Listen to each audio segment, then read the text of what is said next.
Just hanging out. Ooh, a couple of undead. Typical stuff. And as you might have expected, when you're grabbing an enemy, you're pretty much invincible. Like, if they swing a sword at you, you won't get hit, unless it's at the last minute before the animation ends.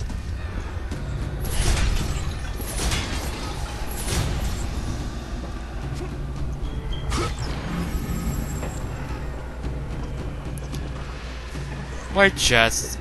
They're random, mostly containing XP and either health or magic. Notes scroll by a tortured soul. This oppressive darkness is no place for a delicate flower to bloom. Tonight I dine in haze on. Nothing shall keep me from you, my darling Persephone. Persephone. And I unfortunately skipped through fast enough, so I don't know the rest of that. Persephone, I think in Greek mythology, is Persephone's actual love. She married Hades against her will.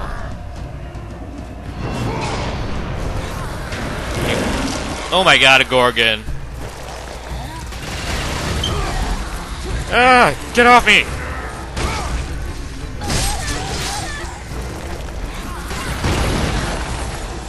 They're largely the same as they were in God of War 2, like, you can still counter their gaze with the golden fleece, and then use that to turn everything else to stone.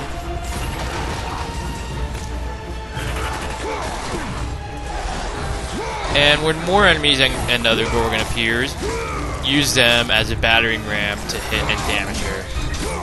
The battering ram, it does a lot more damage than you might think.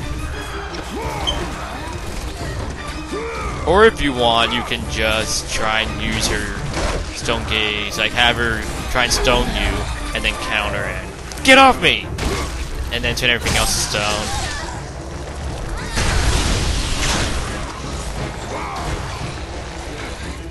And the only thing about using the battering ram is if you hit a wall, you cannot use the enemy again. You have to kill them, like by smashing their head on the wall, which is goddamn annoying. At least you can't get hit during that. See, like that.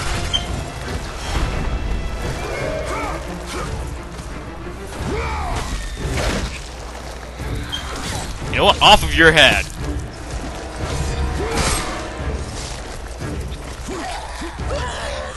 So yeah, this is a new thing in the game. You can still rip their heads, but when you do so, you can actually petrify nearby enemies. Very useful, because that's the only way you can actually petrify enemies aside from using the golden fleece to counter their stone gauge. There is no other Gorgon Queen whose head you can rip off like in the previous two games. It's a disappointment. It's probably due to that using Helios' head. If you say I spoiled the game, then you obviously have not played the demo.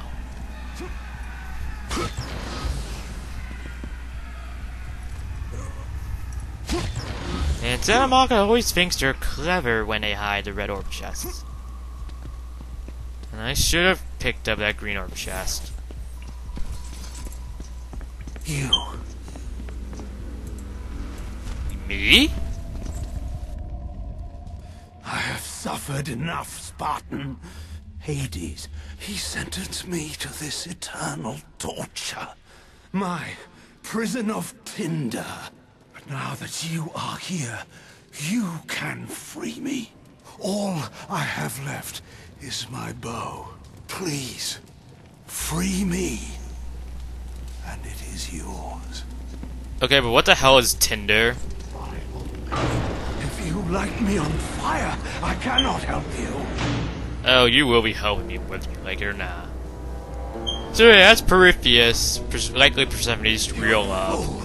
Of course, as evident by God War Chain Split, which is actually referenced to quite a bit in this game, she's dead. You know, she tried to destroy the world and herself, so Kratos decided to destroy her.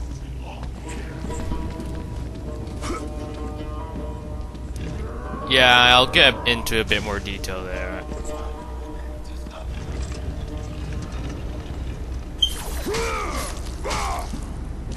Is he even grabbing that thing? What's that?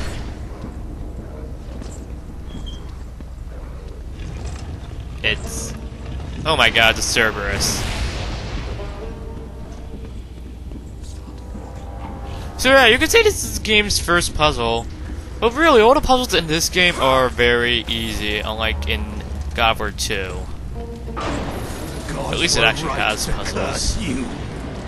Oh, screw you. Unlike in Chains of Olympus. Because Chains of Olympus had virtually no puzzles at all.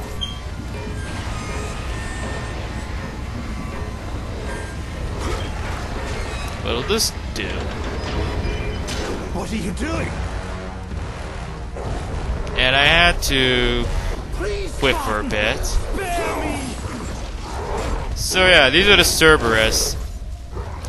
They come in a few different forms, but they cannot spawn Cerberus seeds. You can block just about all their attacks. Of course, you still can't counter. But it still, like, will stop them if you time it perfectly. You can't block their fireball, nor can you deflect it, I think, until the blades or X are open up.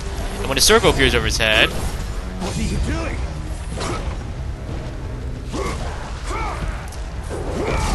It's time for something awesome. So yeah, square allows you to spit fireballs. Triangle allows you to use fire breath, which isn't really that useful.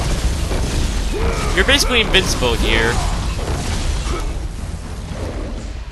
No! No, stay away! Nope.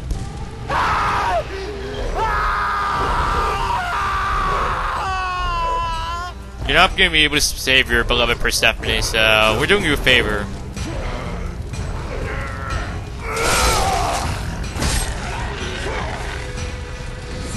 That was very worthwhile and satisfying. Bow of Apollo, fiery bow that once belonged to the god Apollo. You have gained the Bow of Apollo. Its fiery arrows will clear your path.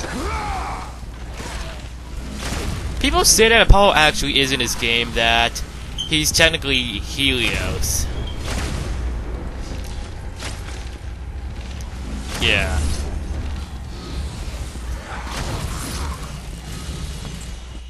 There's a trophy for setting, I think, 50 or 100 enemies on fire with the Bow of Apollo. I haven't gotten that yet. And you're not going to want to leave just yet. There's a few more things we can get now that we have the Bow of Apollo, and if that thing would... Thank you.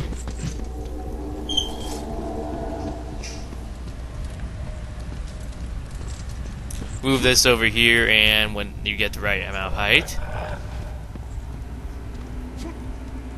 What are you doing here? You must die!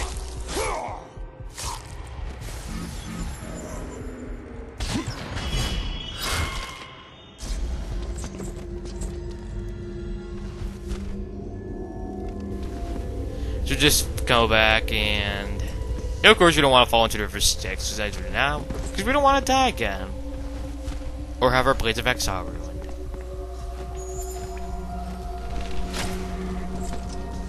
In order to break that stuff, which is Bramble, you have to fully charge your bow.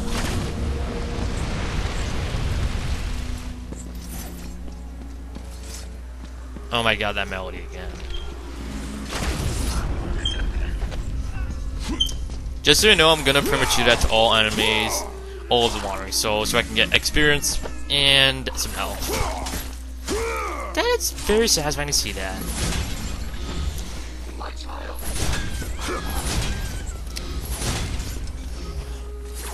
And you're also going to hear that melody when you're not even in Underworld. Notes paralyzed, tortured stuff. The melody plays on and will not stop. The voice sings of pain and loss. I know these things well. It is when the voice sings of hope that I learn true anguish, a longing that I can never have. I know a person named Hope. Does that count? Manager horns are a new thing in this game. Well, the item meter is actually technically infinite. It always refills. You can still upgrade it. What are you guys doing?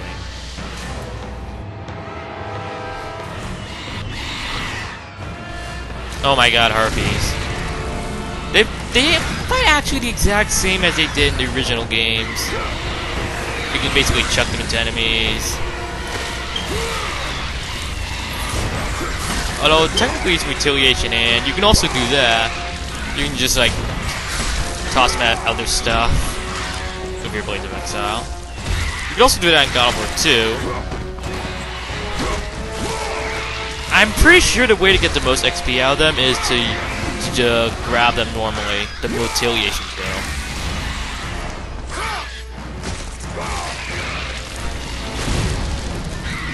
Save on fire, I guess, helps a bit.